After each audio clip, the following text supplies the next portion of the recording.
All right, Pirate Podcast. We got Kelly Slater and Kyle Waterman Lenny. Did you know that's his middle name? Waterman? Waterman. It's your actual name? Yeah. For real? Yeah. Oh, that's amazing. Kelly, you had like a gnarly hip surgery on the labrum, Yep. and that was just years of you doing high performance surfing, going one direction. What do you think it was that kind of caused it? Or was it like No, there's a an lot impact more injury? than that. The first time I ever injured my hip, I was 19. I was at Sunset, and I was trying to figure out how to surf Sunset Beach. Maybe this is why I hate Sunset. Yeah, it started a long time ago. It started when I was 19. I was trying to kind of hit the lip, do a floater or an off the lip, and I got pitched out. And so I probably free fell like 10 feet, 12 feet, and I tried to stick it. Mm-hmm. Just try, like, oh, I'm going to just like... And it's all bumpy and... Yeah, and when I hit, my back foot came off. I did the splits and the lip landed on me. And I actually thought I broke my femur. That was the feeling. I'm like, oh, the leg's broken up there. So I'm underwater just getting absolutely drilled. And I'm like, my leg's broken. I was trying to hold my leg. And then I came up and I was just like feeling it. I was like, what the heck just happened? That was the first time I hurt my labrum. And then I did it about 2 or 3 more times in my 20s.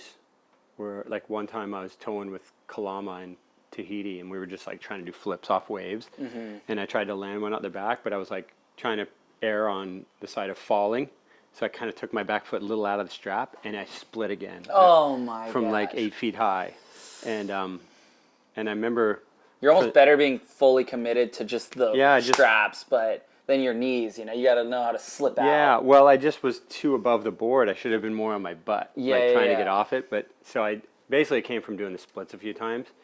I had surgery on my hip in 2000, I think, the summer of 2000. Really? Labral cleanup and just a basic arthroscopic. And I was basically back in the water in about a month and a half. But this one's going to be a little bit longer now. This one's going to be like 3 to 4 months, yeah. Well, it's been slow surf anyways. It's not missing out on too much. So if you don't check the forecast, you're definitely not missing out. Yeah, unfortunately, it's like looking like the best hurricane season ever on the East Coast right now. I'm going to send in my doppelganger, Kai Lenny, to the East Coast for me. Little secret mission. So this surgery was much more extensive, and they have better techniques now, 23 years later. So I had a complete labral reconstruction where they took a cadaver labrum and inserted it and tied it into my bone. I had bone fragments, like 4 big bone fragments in the joint that were like embedding into the labrum and tearing it. Oh my gosh. And I had Shrapnel. some other foreign bodies, I don't know what those were, that had to get taken out. Warren Kramer said that my labrum was basically shredded from end to end, except for a small section about an inch long. Just holding it all together. Yeah, and then I had bone spurs on the femur head. They had to clean up and shave, and then the socket joint they also had to shave and clean up as well. So pretty extensive. I have a little bit of a misshapen. What happens with some people is when they're young, if your hip's a certain shape, it can bang up against the socket. The femur does. And then the socket will start to grow bone to stop that from happening. And it starts to, then you lose range of motion and you get stiff. Yeah. And then you start like ruining your cartilage and wearing it down. Yeah, and that's just because some people are born with like just a different shape. Yeah, different shape. Yeah, it's not necessarily somewhat like genetics. Surfing or. But the body's smart, so it's trying to stop that movement. Right. But I also had a lot of scar tissue cut out from. Like Warren, it's just trying to protect itself. Warren got in there and said it looked like a war zone. Oh. He said before he could get in, he had to chop through the woods and cut a bunch of scar tissue out. So there was a lot of stuff going on, and it's been. But now you're on the road to recovery. Yeah, and it'll go by pretty quick, I'm sure, even though it'll feel slow. Well, it would explain to me why I don't want to surf a lot because my hip hurts so much. I'm in pain a lot. My back. It's also affecting my back like radically because I'm constantly having to try to get to a position like I internally rotate and pull my hip back, and then that throws my back off. I already have some scoliosis. Yeah. Like I actually have pretty extensive scoliosis, but it's functional. I think because my hips are kind of level, so my legs aren't really like different lengths. So I'm not dealing. That's a whole different ball game, I guess. But I've been able to like let that functional pattern work with my muscles somehow and figure out where I need to be. Sorry, I feel like I'm laying way back, but no, it's good. I kind of have to with this hip. Finals day. I mean, we went down to the beach, got absolutely zorched standing on the rocks. Zorched.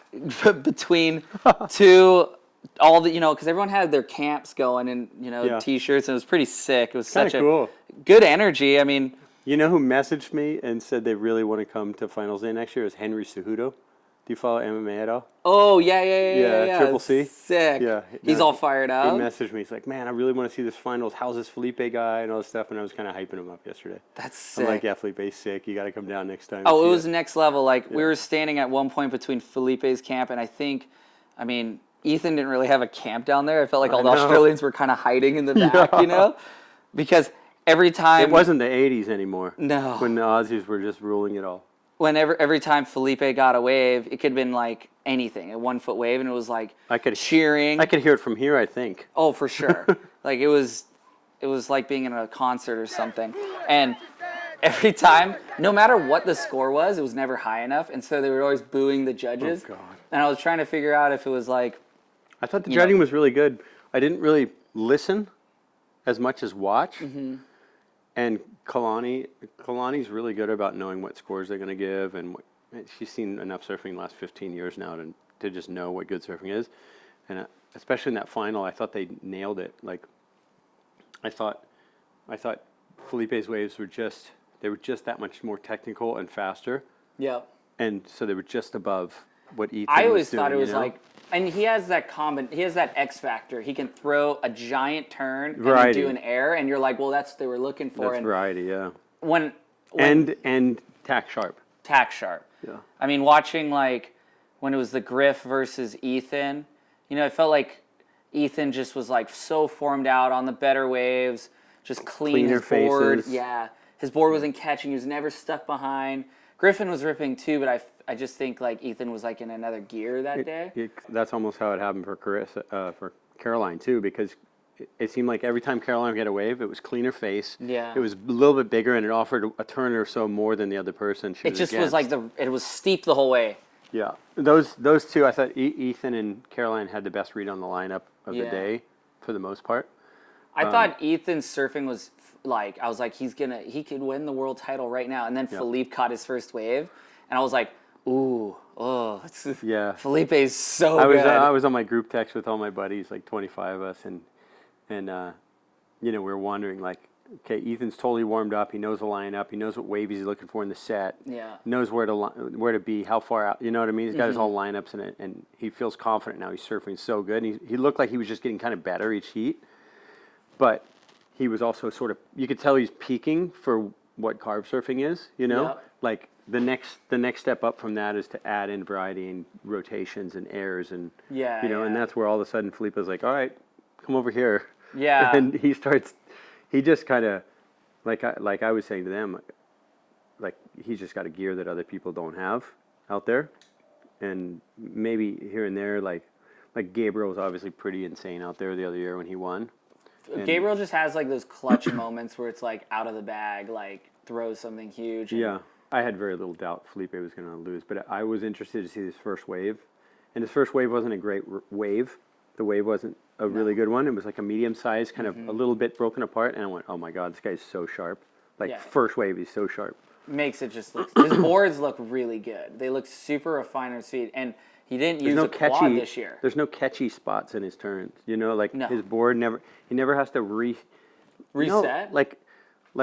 Joao was doing a lot of like double pump bottom turn. Like he'd fully do a pump and then do a bottom turn. Yeah. Versus just Whereas, like seamless. Felipe it just seemed like there's nowhere where he needs to pump to get the board going. And I thought that was the best surfing I'd ever seen him do. Like, seemed like a culmination. he's done that a lot though. No, he has. You know how many has, times but- I've seen him surf and gone, that's the best he's ever surfed. And he he keeps stepping that game For sure. like a little bit more. I just think he's going to get even better. I actually think he can get better. I think there's like just at that level, it's only little tiny things. It's not like there's nothing big that he can fix or do better. It's already at the top level, but it's only tiny things, and I think the average person might not even notice it. But Yeah.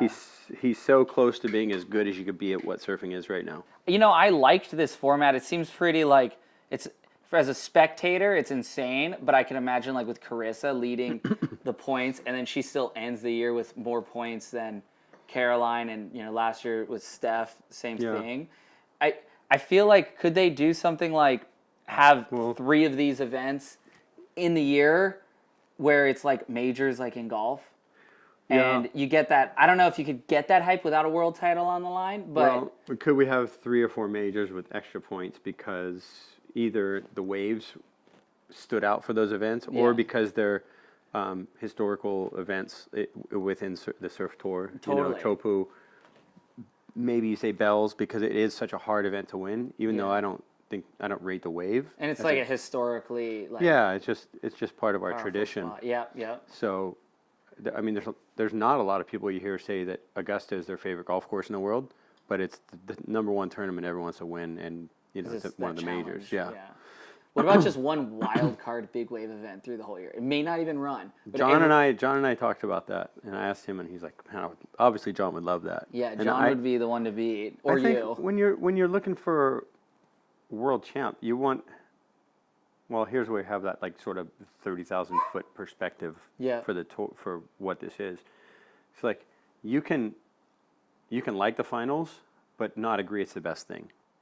Right. So you said you really enjoyed watching it, being down there. Well, as a spectator, standing there, the surfing looked way better than it looks on TV. Mm-hmm. I thought Ethan Ewing surfing fundamentally was just insane. Perfect. And then when I watched Felipe, I was like even more floored because I'd been watching Ethan all day. Yeah.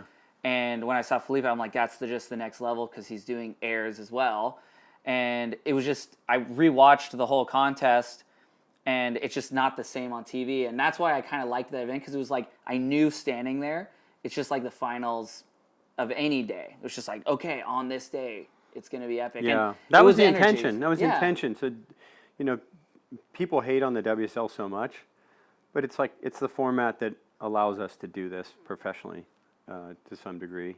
Not yourself, obviously. You're a pro surfer, but you don't have to go and compete all the time. No, maybe that's why I like it. That's lucky though. for you. Yeah, I'd prefer to watch the final event at Pipe, of course. Yeah. Because it's just like the death-defying wave, and there's clutch moments with crazy drops. But for Trestles, being there in person was way better than watching it the last few years just on TV.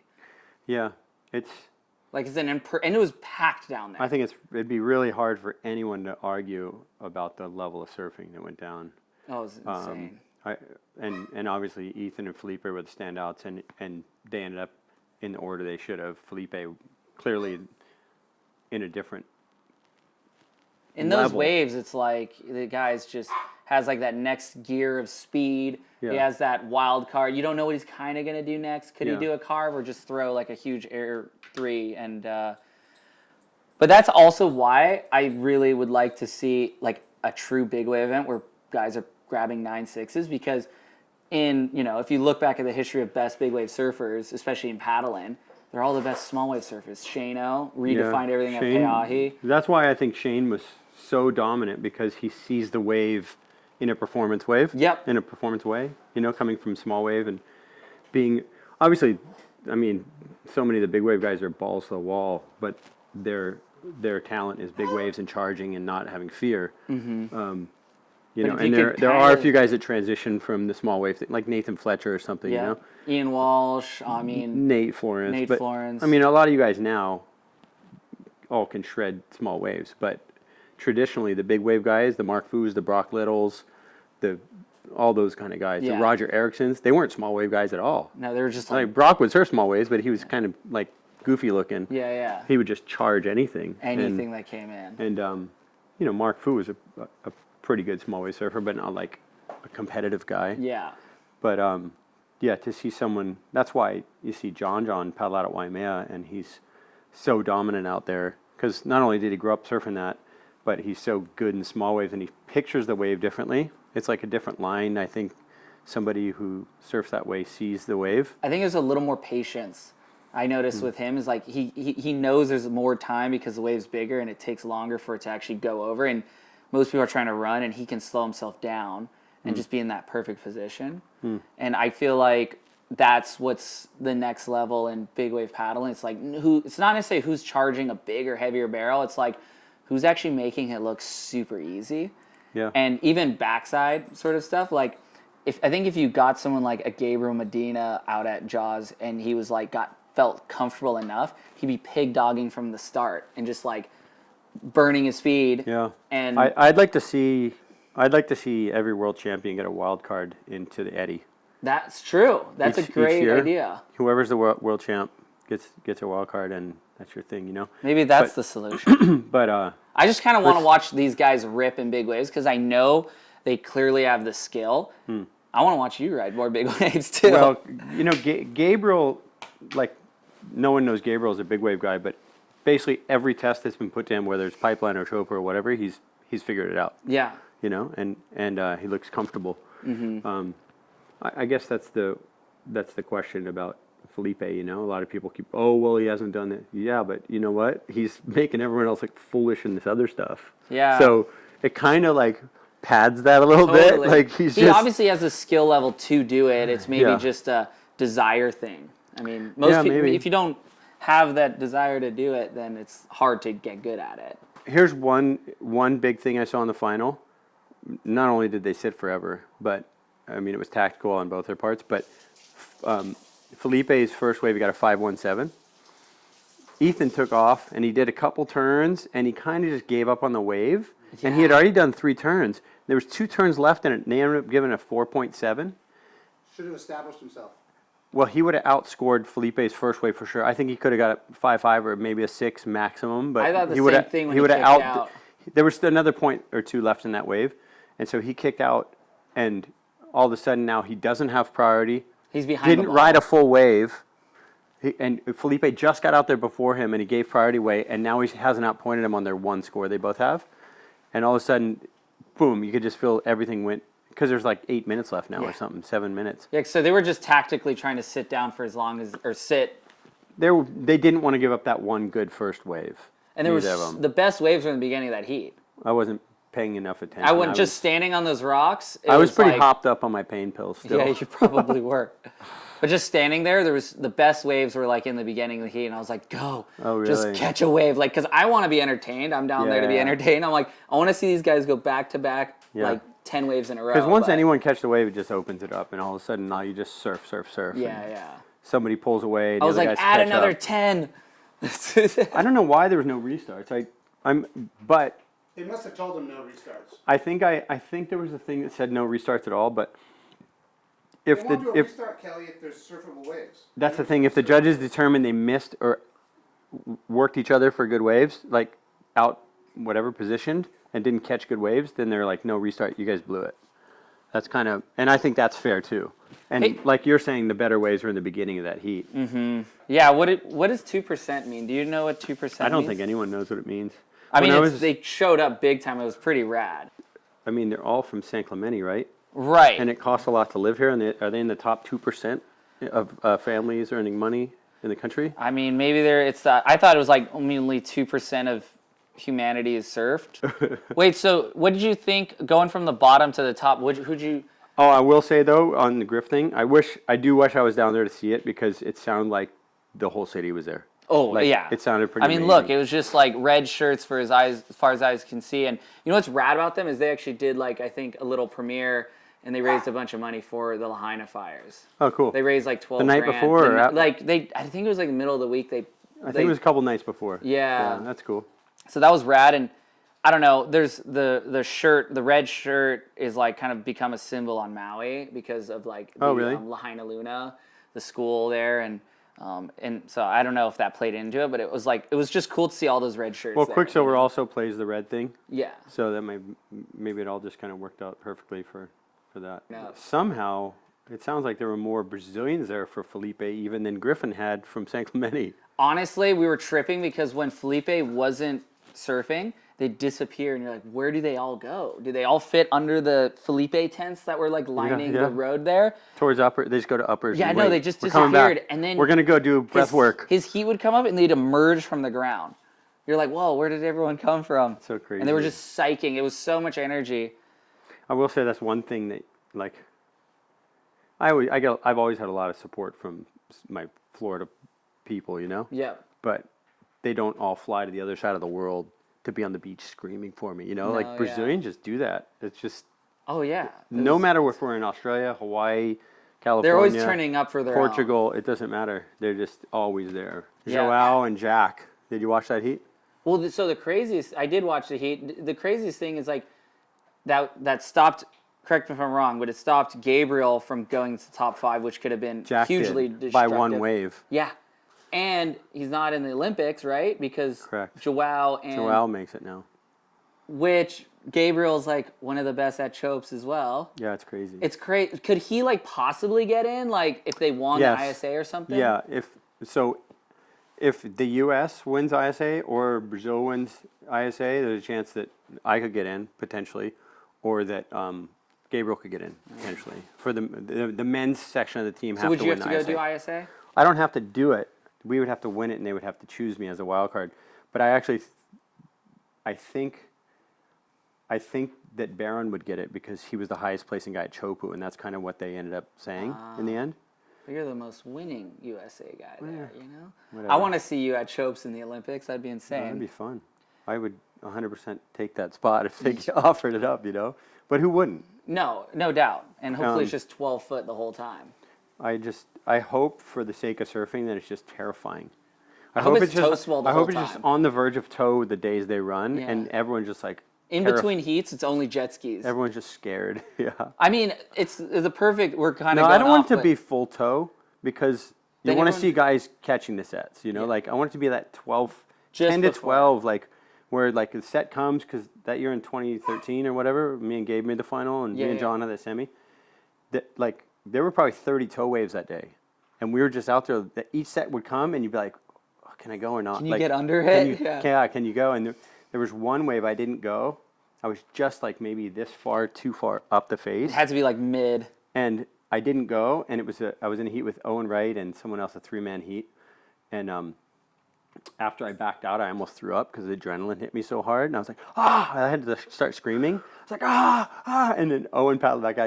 He's like, seriously? He's like, forget about the heat. You're glad you didn't go on that wave. He's like, that would have been bad. Grave digger. Yeah. But, you know, that's that adrenaline. I think for the sport of surfing, if we could have a swell, 8 foot plus, it would just be the most exciting sport for the Olympics because it's also going to run 12 hours different from it's 12-hour That's different in our time zone. time zone. It's going to be the only live sport at the time, and that's never happened. I don't even think people would realize that Japan was the first spot. They'd almost consider this like the Olympic debut if it's like epic. Yeah, and then if it were like that, everyone would just be talking, oh my God, did you see it surfing? Because that's a place like Jaws, Chopu, Pipeline, you don't have to explain it to people. You're not like, well, people aren't going, how'd that guy get a 6 and that guy get an 8? You just go, he caught the gnarliest wave and he got a deep barrel. And Yeah. you knew that was good because you were excited. Yeah. So it kind of already scores itself. Even if you don't really know what surfing is, you can Totally. relate. It's like watching Well, that's Formula why One or NASCAR or something. That's why every big wave contest does well, just because it's like survival. Yeah. And people they would love the wipeouts too. Yeah, totally. And injuries, and it's all part of the deal, Then people would kind of understand not only how exciting it is, but also like respect the fact that people are putting their bodies on the line. I'm stoked they just allowed it to be in Tahiti and not like some dribbly wave in in the summertime. Like the Basque Coast or something. yeah, where it's just like there's no swell that time of year. or Yeah. It's like 1 foot. It could be pumping, or it could be completely flat for like a week there that time of year. Yeah. Like I've had amazing waves. That's July, right? Yeah, it's probably a little early for hurricanes, but the hurricanes will double back and send swell over there. Yeah. Most of them. But like it's been, I think So there could be waves where it's just flat over there. Yeah, it could be like a lake. I've seen it like a lake in August, and I've seen it pumping like 8 to 10 feet. So who knows? Yeah, so Jack, what did you think him coming in against Joao? Like, did you feel like Joao was gonna kind of have his number? Or Jack's kind of sneaky. Like he like gets scores. I thought based on the surfing that I thought Joao would probably just get him. Just get him. But I thought based on understanding how to pace a heat and surf a heat and get the right waves and like play the game in the heat, I thought Jack would get him. So I knew it would be a close heat, or I thought it would be a close heat. Yeah. I don't remember what the scores were. I remembered obviously Joao won the heat, but Yeah, I think Joao looks a little over animated, and I think Jack looks a little under animated. It's a very different contrasting. contrast in their surf styles. But Yeah, 'cause Jack has been Jack's front arm is completely quiet, so quiet. and then Joao's like beyond everyone else's. He's like, using stretching his yeah, arms. he's using a lot of expression and because Joao had it looks like he's using more of his strength and everything the whole time. Yeah. Whereas Jack looks really relaxed. And the one thing I'll say about Jack though, without looking like he's trying, he's going really fast. Like he doesn't look like he's pumping hard, and he was covering a ton of ground really he has quickly. like the glide. Yeah. I did think, and this coming from a guy who likes short boards, I thought his boards looked a little short in the nose or something. Jack's? Yeah. I don't know why, because I wonder what he was riding. The Sharp Eye, his model. I've like an thought that Inferno for or a few something? months now. I thought the boards just looked like the rail line looks a little short to me or something. He has a wide stance. Maybe that's why. You know, and maybe, I mean, okay, so I was talking to Snips out in the lineup, just to fast forward to like Ethan Ewing. He said he was on a 6'1". Ethan was? Yeah, eat squash tail. Yeah. It didn't even look long, but I Yeah. think that extra rail line looked He's also insane. like 5'11", maybe? Yeah, Five, I think it's 6 foot maybe. Maybe 6 foot, yeah. I mean, So- but no one really rides 6'1s, you know, even if you're Cole tall. Houshman rides a 6'3". I his love short that, board. but he's huge. That'll be fun to see him when he makes Yeah. it on tour. Yeah, he's going to be good. I mean, Jack in the heat had a 6 and a 5.87, whereas Joao 8.33 and a 7. He had that one, his 8.33, he threw down like everything he could into 2 turns and then Yeah. finished it with a 3rd climb. And his 2nd turn was pretty sick. Like, it was like he was on the verge. He was on the edge of falling, you know, for carbs. And I mean, that can get you a big score if you don't look like you're actually falling, right? It's like you're on that edge the whole time. Yeah. It's just his approach to Yeah. the way he surfs. And then where did we go? Then we went to Ethan versus Joao. Or Ethan versus Joao. I mean, that's Ethan just straight away He just was dominant looking. he just has like that composure and looked like he was Andy, Joel, and Mick mixed. Yeah, You know, he had that like. definitely. But that's the thing. He's so quiet upper body, and it just looks like his tree trunk of legs are just like powering. He's through his quiet bowl. upper body, but not like in the best way. Yeah, in the best Because it way. looks like his arms are still active, but they don't look like they're ever doing this. Like, They're subtle, yeah. and they always are in the same position. Like He keeps them tight here. it's Kind of like almost like John does a Yeah. little bit, but like you said, it looks like Andy. Like he's got that real Andy. well, he does this thing, and I always thought maybe this isn't like most people when they bottom turn, they keep their hand like here, and you know most people that stall their board a lot might put their hand behind them. But Ethan does that interesting thing where he goes to set up, and if he needs a pivot, he'll just drop his back arm for a second and then bring Yeah. it back. I think he's found some way with his mechanics to feel like it's loaded up, and he has something extra in there he can use with his arms if he needs to or something Yeah. in his pivot. I don't know. He looked like he knew which waves to catch, and the faces he was on was really clean. He was never catching the first wave of the set. It was always like the second or third, and it was like it had a little more punch and energy and sweet curve in the pocket. Yeah, in that heat, he was like, oh my gosh, 8.60 versus and a 9, and then Joao had a 6.67 and a 7.9. And Yeah. when you get Ethan on fire, you get compared to who you're surfing to, obviously, and like maybe in the earlier heat, I think Joao would have gotten more of a score, but Ethan was Yeah. going like a couple miles an hour quicker. If Joao had gotten that 8.3 from the previous heat or whatever it was in Yeah. that heat, he would have kept himself within the heat. Yeah, But Ethan just caught the best waves, and it really. I think it was starts with your first wave, intimidating. right? It was probably intimidating because he looked so on fire. Yeah, like Yeah. ready. And then Griffin. Yep, and then Griffin, and I mean, you watched that heat, right? I was surprised at how calm Griffin looked, and so how interactive he was with everyone around him. And I wonder now if he'll flash on that and think, I need to be a little more internal. Like you said, he had that premiere a couple nights beforehand. The whole city came out. I mean, no and- matter what, it takes energy. That's some pressure, you Yeah. know? It's a little bit of distraction. The Matthew McConaughey edit. Yeah, there was a lot riding on his shoulders for this town. And I think he almost got to bottle that up. You know, I was telling someone how when I won the 10th in Puerto Rico, all the Quicksilver heads from around the world were like, we're all going to fly there. We want to be there when you win the world title. I'm like, I don't want to know if you guys are coming here. I don't want to know anything about this. If you show up, great. Don't tell me it's because I'm going to win the world title. Like, let me go do my job, and then we'll talk after. Yeah, like when And it became obvious they were showing up, and I was like, well, I just got block to it keep out. focused on that thing and try to block that out. But that, to me, that adds, when people fly there or show up there or whatever. I mean, they're just driving down the street here, but Yeah. it felt like that for Griffin, and it was so cool because that was his moment in his town, and I've had that in my town, and it's so cool to feel like everyone's just backing you and supporting you. Like there's nothing like that. I mean, part of me wanted to see Griff go all the way because the town would have gone berserk. First California surfer to win since Tom Curran, right? Since 90. Yeah, and so I thought that would have been really cool. But to me, when just standing on the rocks, being a spectator, you know, really just taking it all in, it seemed like Griffin was just a little later to the lip than Ethan. Ethan was like almost just a little earlier, and it was just allowing for his spray to really like fly. Yeah. And I mean, Ethan I think he was like peaked that heat. Like, I think so too. His best He looked surfing. he looked like he stepped it up from the heat before, and you know that's the format is intended to do that, where each heat you get better and better. You have to kind of show something else, and I thought Ethan showed. Obviously, he didn't do as well in the final. I thought he showed sort of his best surfing at that time against Griffin. It looked to me like he was really extra pushing the end of the turns, using more energy. He's starting in his to legs. spin out the tail, Yeah. like instead of bringing it like flowing through necessarily. Like I thought it was starting to be a little too much because a couple times he spun the tail out and lost all his speed, and then kind of had to do that pump I was talking about. One little, But what he was doing good was when he was sliding, he was finishing up high on the wave, and he'd be dropping back in with speed already. But he did have to find that speed again. He'd go from super fast to no speed, whereas now you get into him against Felipe. Felipe was, as Jackson Dorian was saying to me, Felipe would be halfway through his turn, increasing his speed. He's like projecting out of it. And he's coming out of it. Even if his tail releases, he's coming out of it with so much speed onto the other rail. What are they doing that's making him go that much faster? Like, what is it?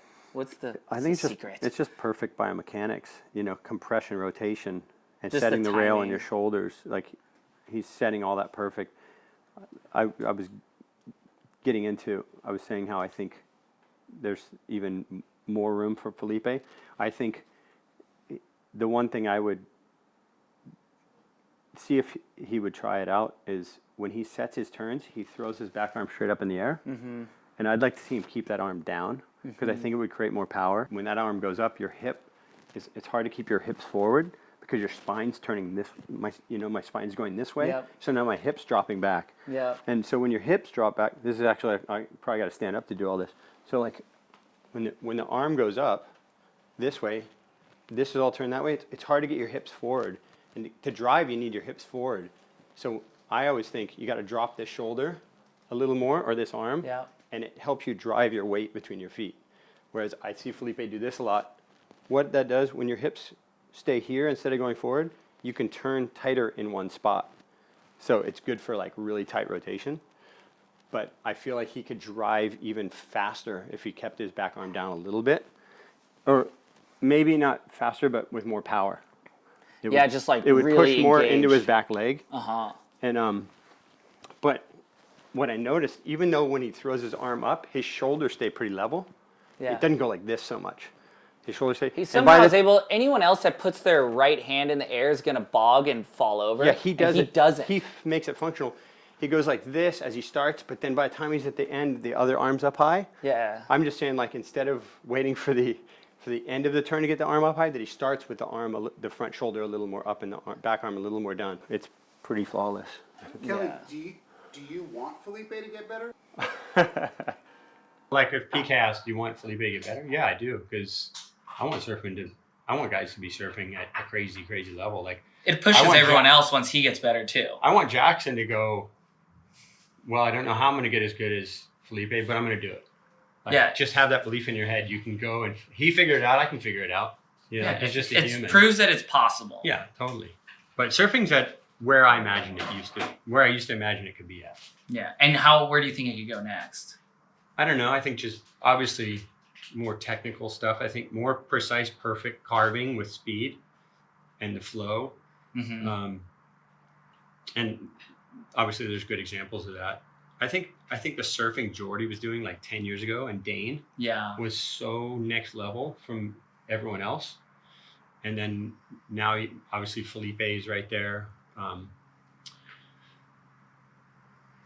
Somebody's always going to be setting that bar, but I don't know where it goes next. I think Refinements. obviously it's refinements and people who aren't right there at the top pulling up all that basic stuff, the carving, the flow, the speed. So maybe everyone else kind of rises up to that level. And then Yeah. there's a few guys that are just that kind of like now, but it's just yeah. once And then someone the air goes up, game- yeah. The air game's going to get better and better. But I think if tour guys are constantly just doing huge airs, they're going to get hurt a lot, and it's going to maybe hinder them a little. Which would be a bummer because we just want to see the best guys serve. Yeah.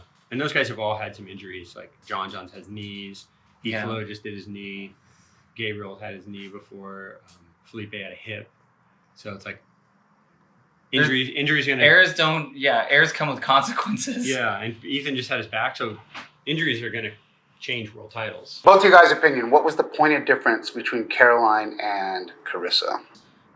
Just being on the beach and watching and imagining what the judges were going through is Caroline, being backside, had the ability to go vertical that last quarter of the lip and, was throwing a lot of spray. And whereas Carissa could get a first good turn, but it was second turn was ending up in a cutback, not More really lateral. Yeah, it was like she was like going across the wave more, and I just think like and Caroline was getting really good waves.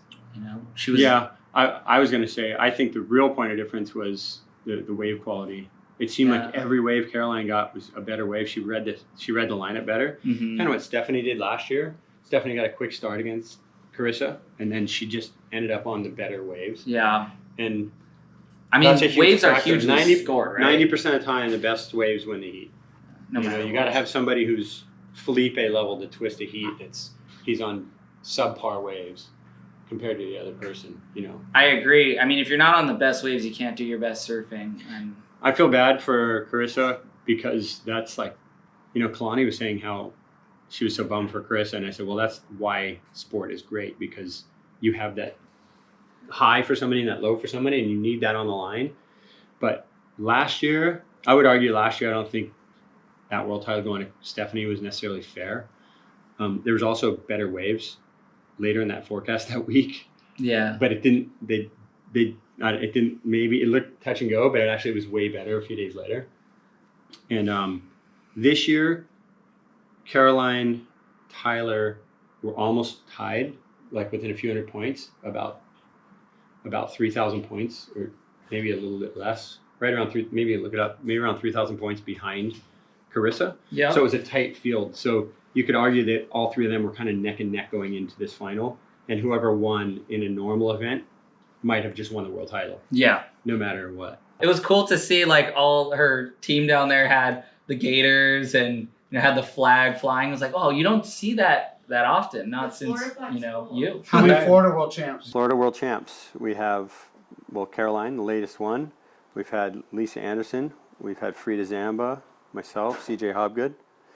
And then Jimmy Wilson was trying to figure out how many. I think we have 20 or 21 world titles all totaled up. Sup world title for Kailani? He probably has like 10. I don't know. 3? 5?